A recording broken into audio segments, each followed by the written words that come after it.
नमस्कार प्यारे विद्यार्थियों, कैसे आप लोग? आशा करते हैं कि आप लोग बढ़िया होंगे। हम लोग इतिहास का जो चैप्टर शुरू किए थे 10वां चैप्टर उपनिवेशवाद और देहात, उसको कंटिन्यू करते हैं। थोड़ा ठीक है, थोड़ा बीच में समय ना मिलने के कारण मैं वीडियो नहीं बना पा रहा था, लेकिन अब समय मिलने लगा तो डेली आपको एक क्लास मिलता रहेगा। हम लोग जो उपनिवेशवाद का जो चैप्टर शुरू किए थे, उसमें हम लोग पढ़े थे कि उपनिवेशवाद का अर्थ क्या होता है। उपनिवेशवाद का अर्थ क्या होता है, तो मैंने आप लोगों को बताया था कि जब कोई शक्तिशाली देश किसी कमजोर देश पर अपना नियंत्रण स्थापित करता है और वहाँ के संसाधनों का दोहन करता है, उसे ही उपनिवेशवाद कहते हैं। भारत के संदर्भ में और ब्रिटेन के संदर्भ में इसको देख सकते हैं। जैसे ब्रिटेन वालों ने क्या किया, ब्रिटेन वालों ने भारत पर नियंत्रण स्थापित किया और यहाँ के संसाधनों का अपने अपने लिए इस्तेमाल किया, इसे उपनिवेशवाद कहा गया है। यही उपनिवेश होता है, ठीक है।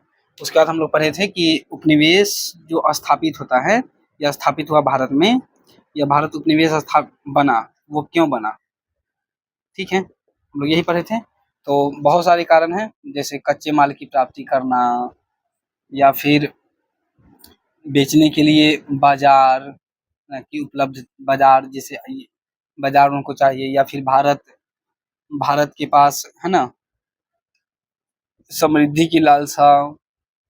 जैसे आप लोग को बताए थे कि प्राचीन काल से जो विदेशी यात्री भारत आते थे, वो क्या कहते थे कि भारत में बहुत संपदा है। आप लोग को याद होगा कि जब महमूद गजनवी या गजनी 1000 से लेकर 1027 के बीच में 17 बार भारत पर आक्रमण किया और जितना बार आया उतना संपत्ति लूट के ले गया, है ना। जो भी आते थे वो भारत के बारे में गुणगान करते थे कि बहुत संपत्ति है, तो ये इसलिए भारत है ना उपनिवेश बना।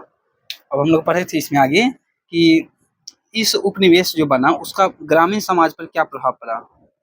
ग्रामीण ग्रामीण समाज पर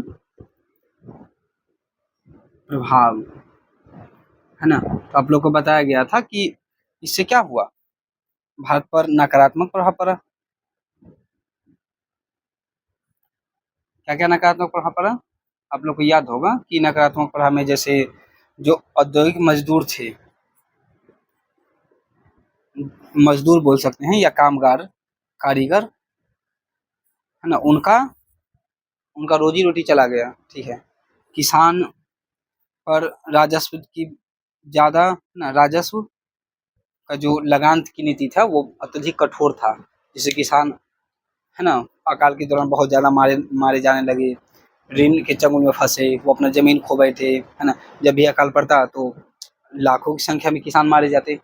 मैंने एक बार जिक्र भी किया था कि जब अभी 100 साल भी नहीं हुआ है, 1943 की बात है, जब बंगाल में अकाल पड़ा था तो वहाँ लगभग वहाँ की 1/3 आबादी खत्म हो गई थी, आप अंदाजा लगा सकते हैं। तो ये सब ग्रामीण समाज पर नकारात्मक प्रभाव पड़ा। हम लोग इसके बाद जो अगला टॉपिक शुरू किए थे वो है राजस्व बंदोबस्त की नीतियाँ। राजस्व बंदोबस्त की नीतियाँ को हम लोग शुरू किए थे। इसमें हम लोग पढ़े थे कि ब्रिटिश सरकार ने जब भारत पर अपना नियंत्रण स्थापित किया 1757 के प्लासी की लड़ाई के बाद, तो उन्होंने भारत में 3 प्रकार से राजस्व की नीति अपनाई, 3 प्रकार की, है ना। एक अस्थाई या जमींदारी बंदोबस्त, अस्थाई या जमींदारी बंदोबस्त, दूसरा रैयतवाड़ी बंदोबस्त और तीसरा महलवाड़ी। एक एक करके तीनों समझते हैं।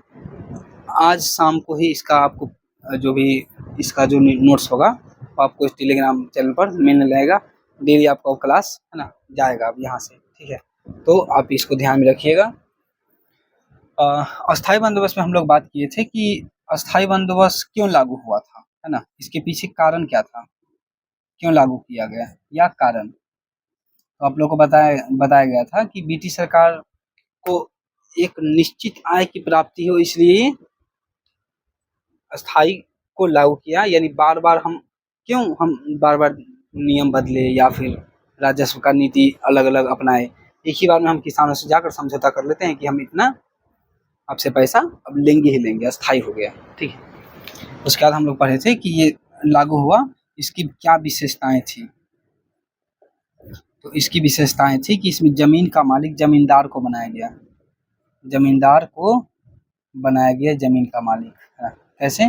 जैसे समझिए कि ऊपर में है ब्रिटिश सरकार और नीचे है किसान। अब किसानों से जो राजस्व की वसूली करेगा वो जमींदार करेगा। यानी जमींदार कब करेगा? जब जमींदार जमीन का मालिक बनेगा। ठीक है, तो ये क्या करेगा? जमींदार किसानों से खेती करवाएगा, इससे पैसा वसूलेगा और फिर ब्रिटिश सरकार को जमा करेगा। कितना जमा करेगा? तो कहा गया था कि जितना भी वसूला जाएगा उसका 10/11 हिस्सा सरकार को देना होगा और 1/11 हिस्सा खुद जमींदार रखेंगे। अगला, सूर्यास्त कानून को इसमें लागू किया गया था। सूर्यास्त कानून को इसमें लागू किया गया था, यानी निश्चित तारीख के सूर्यास्त से पहले जमींदार को किसानों से पैसा वसूल कर ब्रिटिश सरकार को जमा करना है, नहीं तो उसकी जमींदारी नीलाम कर दी जाएगी, है ना। इसके जो हम लोग अगली बात किए थे वो इसका लाभ यानी किसके संदर्भ में? ब्रिटिश के संदर्भ में, ब्रिटिश के संदर्भ में, है ना। तो ब्रिटिश सरकार को क्या लाभ हुआ? तो सरकार की आय क्या हो गई? आय निश्चित हो गई, आय निश्चित हो गई। सरकार प्रशासनिक कठिनाई से बच सका, सरकार प्रशासनिक कठिनाई से बच सका, है ना। ये सब लाभ। और हानि देखें तो हानि तो वही, हानि जब भी आए तो आप एक ही बात याद रखिएगा, किसान से ज़्यादा से ज़्यादा, है ना, लगान वसूला गया, जिससे किसान क्या हुए? किसान देने में असमर्थ हुए, जिससे उनकी ज़मीन छीन ली गई। जब वो ऋण लेते साहूकार से तो वो ऋण की चंगुल फंस जाते और फिर उसको कभी चुका नहीं पाते, है ना। तो ये हानि हुआ। जब भी हानि की बात होगी तो आप रैयतवारी में या महलवारी में लागू कर सकते हैं, ठीक है ना। तो ये पढ़ाई हो गया था, इतना हम लोग पढ़ लिए थे। अब जो हम लोग आगे पढ़ेंगे वो जो टॉपिक होगा वो होगा रैयतवारी बंदोबस्त, ठीक है। सबसे महत्वपूर्ण जो अगर बंदोबस्त के बारे में आए या राजस्व बंदोबस्त में, तो यही अस्थायी बंदोबस्त ही है ना। अस्थायी बंदोबस्त ही सबसे महत्वपूर्ण है। एक और बात था, हम लोग पढ़ चुके थे कि जो अस्थायी बंदोबस्त है वो 1793 में लागू हुआ। किस क्षेत्र में लागू हुआ? तो ये क्षेत्र जो है एक ही बार में तीनों देख लेते हैं यहाँ पर, ठीक है। तो ये जो मैप बना रहा हूँ, आप लोग समझदार आदमी हैं, आप लोग समझ जाइए कि हाँ ये भारत का ही मैप है, ठीक है।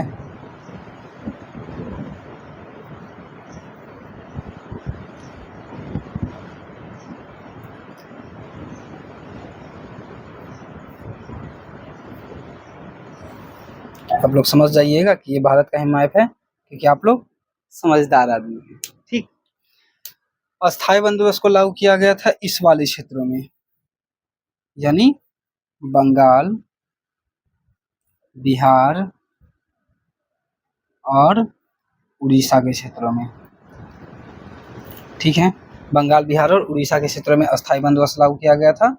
कब लागू हुआ? तो 1793 ईस्वी में लागू किया।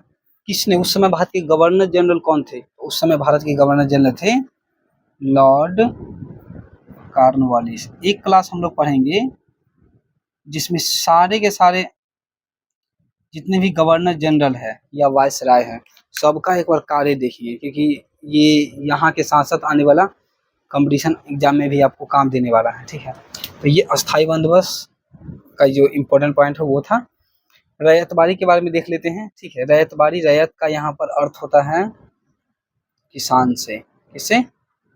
किसान से। देखिए रैयतवारी जो बंदोबस्त है वो सबसे पहले 1792 ईस्वी में जो मद्रास का क्षेत्र है, अभी मद्रास जब भी मैं बोलता हूँ अभी के संदर्भ, उस समय के संदर्भ में, तो जो केरला का क्षेत्र है, कर्नाटक का क्षेत्र है, तमिलनाडु का क्षेत्र है, ये क्षेत्र कहा जाता था मद्रास, जहाँ पर मैसूर मतलब टीपू सुल्तान का शासन था, है ना। मद्रास के एक जगह है बारह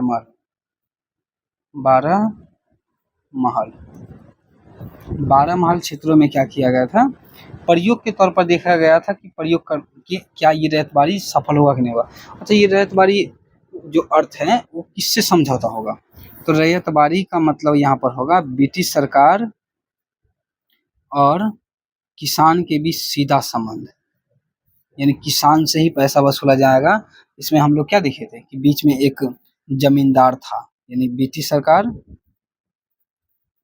और नीचे किसान, और किसान से पैसा वसूलने के लिए एक जमींदार वर्ग को लाया गया था। अच्छा, इसमें एक बात और था कि जमींदार क्यों लाया गया? ताकि विद्रोह हो ना तो जमींदार के लिए हो, न कि ब्रिटिश के लिए हो, है ना। तो इसमें हम लोग देखे थे कि जमींदार को बीच में लाया गया, लेकिन यहाँ पर क्या होगा कि यहाँ पर किसान से सीधा संबंध स्थापित होगा, संपर्क स्थापित होगा। ब्रिटिश सरकार का ऐसा मानना था कि जो मद्रास का क्षेत्र है जहाँ टीपू सुल्तान का शासन था, है ना, मैसूर हैदर अली टीपू सुल्तान, है ना, तो ये सब ने इसने क्या किया था, इस वाले क्षेत्र में जो बिचौलिया है उसको समाप्त कर दिया था, जमींदार, है ना। कौन बच गए थे? किसान। तो अब सरकार को ये देखना था कि अब यहाँ जमींदार नहीं तो किससे हम समझौता करेंगे? जाहिर सी बात है, किसानों से समझौता करेंगे। तो किसानों से समझौता किया गया और लगान की राशि निश्चित किया गया। बात समझ में आ रही है ना, है ना। तो किसान से पैसा वसूल कर सीधा ब्रिटिश सरकार अपने पास रखेगी। किस वाले क्षेत्रों में? तो मद्रास वाले क्षेत्रों में। इसको प्रयोग के तौर पर देखा गया, लेकिन 1820 ईस्वी में यहाँ पर क्या होगा कि पूरे मद्रास में ये लागू हो जाएगा। उस समय जो लागू करने वाले थे कैप्टन मुनरो, है ना, कैप्टन मुनरो थे, है ना, थॉमस रीड थे, कैप्टन मुनरो और थॉमस रीड।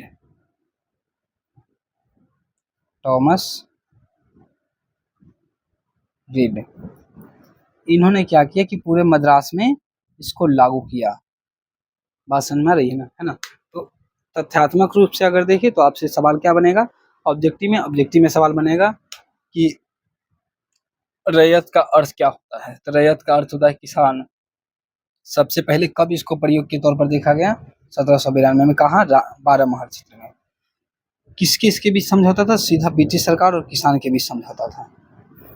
कब लागू किया गया पूरी तरह से? तो 1820 में। किसने लागू किया? कैप्टन मुनरो और थॉमस रीड के द्वारा। ठीक है, यहाँ तक समझ आ रही है। अब जो हम लोग पढ़ने वाले हैं वो महालवाड़ी व्यवस्था। सबसे महत्वपूर्ण जो टॉपिक है वो है ये अस्थाई बंदोबस्त, जहाँ से आपको लॉन्ग क्वेश्चन और शॉर्ट क्वेश्चन वो दोनों सवाल आपसे यहाँ से पूछे जा सकते हैं। रैयतबाड़ी में क्या क्या याद रखना है? तो एक ये बात याद रखना है, और ये का याद रखिएगा तो बहुत अच्छी बात है, याद रख लीजिएगा। अभी हम लोग देखने वाले महालवाड़ी। जो महाल का यहाँ पर अर्थ समझिए। महाल का अर्थ होता है गांव का प्रतिनिधि। ठीक है, अब ये महालवाड़ी किस क्षेत्र में लागू हो रहे हैं? तो आप देख पा रहे हैं कि ये जो क्षेत्र है, जो उत्तर प्रदेश का क्षेत्र है, मध्य प्रदेश का क्षेत्र है और इस थोड़ा सा पंजाब का क्षेत्र है। इस क्षेत्र में क्या होगा कि महालवाड़ी बंदोबस्त लागू किया जाएगा, है ना। गांव का प्रतिनिधि, जैसे अभी के संदर्भ में मुखिया गांव का क्या होता है? प्रतिनिधि होता है। तो इसमें कहा गया था कि जो ब्रिटिश सरकार वो गांव के प्रतिनिधि जो हैं, प्रतिनिधि के साथ समझौता करेंगे, और ये गांव के प्रतिनिधि क्या करेंगे? किसानों से लगान वसूल कर सरकार को जमा करेंगे किसान से। ठीक है, किसान से ऋण वसूल किसको जमा करेंगे? तो ब्रिटिश सरकार को, है ना। बात समझ में आ रही है ना, है ना। याद रखिएगा महालवाड़ी बंदोबस्त के बारे में एग्जैक्ट जो है वो समय है लगभग जो समय भारत के जो गवर्नर जनरल हैं 1830-33 के बीच में, उस समय ये लागू किया गया था। किस वाले क्षेत्र में? तो उत्तर प्रदेश। अच्छा, उस समय उत्तर प्रदेश का नाम था संयुक्त प्रांत और मध्य प्रदेश का नाम था मध्य प्रांत। प्रांत मतलब मैंने आप लोग को पहले बताया है, मध्य प्रांत मतलब अभी के संदर्भ में मध्य प्रदेश और पंजाब, इन सब क्षेत्रों में महलबारी बंदोबस्त को लागू किया गया था। मेरे ख्याल से आप तो को यहाँ तक समझ में आ रही होगी। नहीं आ रहा होगा तो आप कमेंट बॉक्स में लिखिएगा कि सर इस बात को ना हमको दोबारा बता दीजिए, तो आपको बता दिया जाएगा। फिलहाल में जो इतना जो पढ़ाई हो रहा है उसका आपको नोट्स आपको आज से ही जब ये वीडियो डला रहा है तो जस्ट इसके 1-2 घंटा बाद आपका नोट्स इस टेलीग्राम चैनल पर मिल जाएगा। इसका जो लिंक है वो डिस्क्रिप्शन बॉक्स में है, कमेंट बॉक्स में भी है। आप ज्वाइन होकर वहाँ से नोट्स को ले लीजिएगा, लिख लीजिएगा। आज ही कोशिश कीजिएगा कि याद कर लें। अब क्लास डिस्टर्ब नहीं होगा, आपको डेली एक क्लास मिलेगा आगे का जो भी सिलेबस है उसके साथ, ठीक है। और सब्जेक्ट का भी होगा, तो पहले इसको पढ़ लेते हैं, उसके बाद देखेंगे और सब्जेक्ट का, ठीक है। तो ये रहा राजस्व बंदोबस्त की नीति। अब कुछ कुछ जो महत्वपूर्ण टॉपिक है उसको हम लोग देखेंगे। तो यहाँ तक समझ में आ रहा होगा। और सब कि लगातार बच्चों का मैसेज आ रहा था कि सर आप क्लास का वीडियो मतलब जो क्लास है वो आप क्लास नहीं ले पा रहे हैं या नहीं आ रहा है वीडियो। तो मैं भी सोच रहा था कि बीच में एग्ज़ाम था, ठीक है, 26 तारीख को, लेकिन वो एग्ज़ाम पोस्टपोन हो गया तो मेरे को अब समय मिल गया है। लेकिन अब एग्ज़ाम हो या ना हो फिर भी लेकिन आपको क्लास डेली आपको मिलता रहेगा, ठीक है। यहाँ तक समझ में आ रहा है ना, तो ध्यान रखिएगा। अभी जो हम लोग टॉपिक पढ़ने वाले हैं वो पढ़ने वाले हैं कृषि का वाणिज्यीकरण, कृषि का व्यवसायीकरण, ठीक है। टॉपिक का नाम होगा, पहले कृषि का वाणिज्यीकरण देखते हैं। कृषि का वाणिज्यीकरण, चलिए समझिए कृषि का वाणिज्यीकरण का तात्पर्य क्या होता है।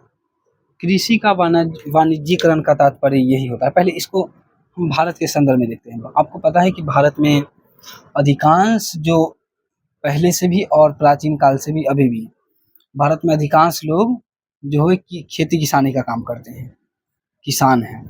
और किसान का प्रमुख उद्देश्य क्या होगा कि पहले अपने लिए भोजन हो जाए, उसके बाद हम ना बेचने के लिए कुछ बात करेंगे। जैसे अगर मान लेते हैं कि इन्हीं आदमी के पास 1 एकड़ ज़मीन है, 1 एकड़ ज़मीन है, तो ये पहले चाहेंगे कि हमको 1 साल के लिए जो चावल हैं, मैं चावल जो बोया हूँ उसको जो उत्पादन हुआ है वो 1 साल के लिए किस तरह से पहले बच जाए। मतलब अगर 10 किलो खाते हैं तो कम से कम 10 किलो 1 साल में रख लें, और जो बच गए उसके बाद ना हम उसको बेचेंगे। बेचने तो बात की बात है, बाद में हम ना बेचेंगे, पहले खाने के लिए तो हो जाए। लेकिन जब ब्रिटिश सरकार भारत में आई है ना, तो ब्रिटेन में हो गई थी औद्योगिक क्रांति की शुरुआत, है ना। समझिए ऐसे, जैसे ये ब्रिटेन है और इधर भारत है, और ब्रिटेन में हुआ था औद्योगिक क्रांति की शुरुआत। अब जब औद्योगिक क्रांति की शुरुआत हुई 1750 के दशक के बाद, हम देखते हैं कि ब्रिटेन में बहुत ज़्यादा है ना मशीनीकृत का दौर शुरू हुआ। मशीनीकरण का दौर का तात्पर्य है कि अब कोई भी वस्तु हाथ से नहीं बनाया जाएगा, मशीन से बनाया जाएगा, है ना। तो जब मशीन से बनाया जाएगा तो मशीन से बनाने के लिए हमको सबसे ज़रूरी चीज़ होगा कि हम यहाँ मशीन से बनाएंगे, तो सबसे ज़रूरी चीज़ होगा यहाँ हमको कच्चा माल, कच्चा माल।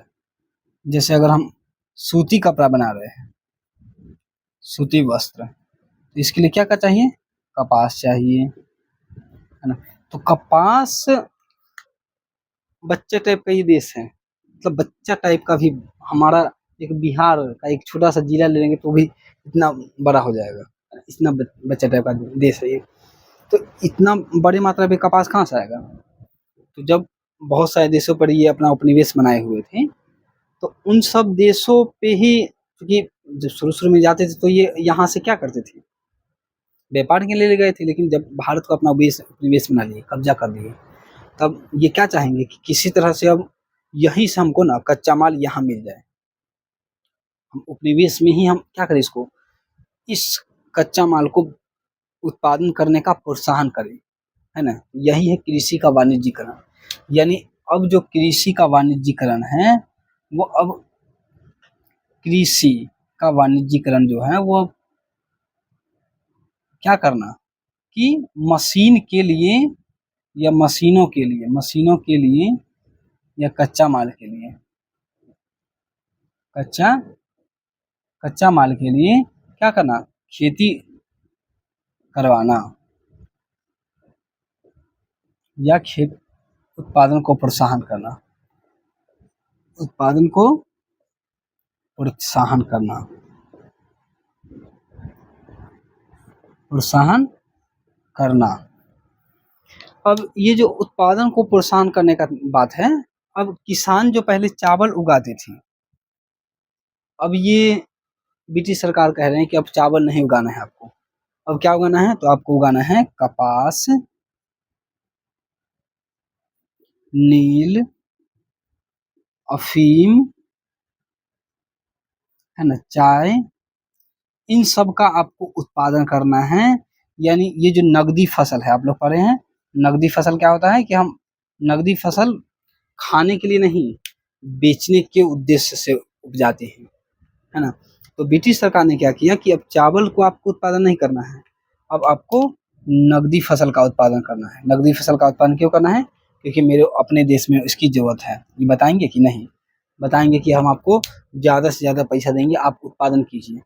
समस्या क्या है ना कि ये सब उत्पादन जब होगा तो खेत पूरी बड़े मात्रा में होगा, है ना, तो बड़ी मात्रा में होगा तो चावल का उत्पादन कहाँ से होगा। अब जब चावल का उत्पादन नहीं होगा, खाद्यान्न फसल नहीं होगा, खाने के लिए खुद अनाज नहीं होगा, तो जब भी अकाल पड़ेगा किसान के लोग मारे जाएंगे। और ये जबरदस्ती मतलब जबरन खेती किया जाने लगा। यही है कृषि का वाणिज्यीकरण। यानी अब वाणिज्यिक रूप से बड़े स्तर पर खेती किया जाना, ताकि ब्रिटेन के औद्योगिक के लिए कच्चा माल उपलब्ध हो सके। बात समझ में आ रही है ना।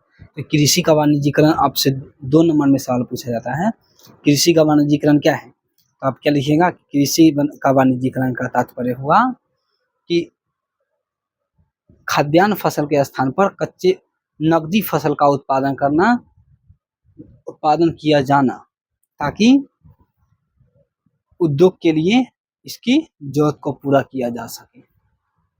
यहाँ तक समझ में आ रहा है बात आपको, ठीक है। तो ये रहा कृषि का वाणिज्यीकरण। तो आज के लिए जो बात है वो हम लोग यहीं पर रोकते हैं। बात समझ में आ रही है ना। तो आने वाला जो टॉपिक होगा वो आप एक बार कोशिश कीजिएगा कि पढ़ लें। एक सबसे महत्वपूर्ण टॉपिक है धन निष्कासन का सिद्धांत। धन निष्कासन का सिद्धांत क्या है देखेंगे। और एक हम लोग पढ़ेंगे अंग्रेजों के समय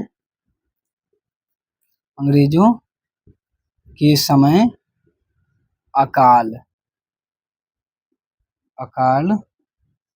उसके बाद हम लोग अगले दिन देखेंगे 3 टॉपिक देखने वाले हैं, जनजातीय विद्रोह, जनजातीय विद्रोह ही सही होगा, विद्रोह। और इसमें सबसे महत्वपूर्ण जो जनजातीय विद्रोह में होगा संथाल विद्रोह, ठीक है। तो हम लोग कल के क्लास में ये 3 टॉपिक देखने वाले हैं, है ना। धन निष्कासन का सिद्धांत क्या है, मतलब इसको देखेंगे, है ना। ऐसे समझ जाइए, इतना बस इतना समझिए कि यहाँ से पैसा यहाँ चले जाना और यहाँ पर कुछ भी ना आना। देखेंगे क्या होता है। अंग्रेजों के समय अकाल पड़ा तो क्या कारण था, क्या प्रभाव पड़ा, कब कब अकाल समिति बनी या कब कब अकाल पड़ा, किस क्षेत्र में पड़ा, है ना। तो इस सब के बारे में देखेंगे। और ब्रिटिश सरकार ने इसको खत्म मतलब अकाल को रोकने के लिए कुछ प्रयास भी किया कि बस कागजों पर रह गया। और जनजातीय विद्रोह में सबसे महत्वपूर्ण संथाल विद्रोह, जो ये रांची का क्षेत्र है वहाँ पर, समझ लीजिए कि बिहार और जो झारखंड का क्षेत्र है उस वाले क्षेत्रों में जो जनजातीय विद्रोह हुए हैं, संथाल विद्रोह हुए, उसके बारे में बहुत महत्वपूर्ण है संथाल विद्रोह, है ना। हर बार हम देखते हैं कि यहाँ हो या आने वाला जैसे बीपीएससी का एग्जाम हो, हर बार यहाँ जैसे सवाल पूछ लिया जाता है ना। तो ये 3 टॉपिक हम लोग देखने वाले हैं। आपको ये जो क्लास हुआ है आज जो क्लास हुआ है उसका आपको नोट्स टेलीग्राम पे आपको मिल जाएगा, आज ही मिलेगा। जाकर क्या करना है आपको, नोट्स वाला में लिख लेना है, उसको फेयर करते रहिएगा, छोड़िएगा नहीं। कहीं पर अगर दिक्कत होगा तो कमेंट बॉक्स में बताइएगा। अगर समझ में नहीं आता है तो दोबारा क्लास देखिएगा। ऑनलाइन क्लास में यही तो सुविधा की बात है कि हम क्लास को दोबारा देख सकते हैं। ऑफलाइन क्लास में क्या था, मैं हमेशा बोलता था कि अगर किसी को दिक्कत होगा तो पूछ लेना। पूछने के दौरान अगर बार-बार कोई अगर ध्यान ना दे और फिर भी पूछे तो मैं थोड़ा-सा क्रोध हो जाता है। लेकिन यहाँ पर तो क्रोध होने का बात ही नहीं है। आप क्या कर सकते हैं, चाहे दोबारा वीडियो देख सकते हैं, है ना? ज़्यादा लंबा वीडियो नहीं है, 20-25 आधा घंटा का मैक्सिमम क्लास होगा, ठीक है? तो ये रहा आपका इतिहास का जो 10वां चैप्टर है, उसका हम लोग बात कर रहे थे, उसका कंटिन्यू अगला टॉपिक का क्लास है। हम लोग अगले दिन इस टॉपिक पर बात करने वाले हैं। नेक्स्ट टॉपिक यही होगा, नेक्स्ट क्लास इसी पर होगा। तब तक आप क्या कीजिए, क्लास को अच्छे से पढ़िए, लिखिए और ध्यान में रखिए, है ना? यहाँ तक सुना रहा है, तब तक के लिए धन्यवाद।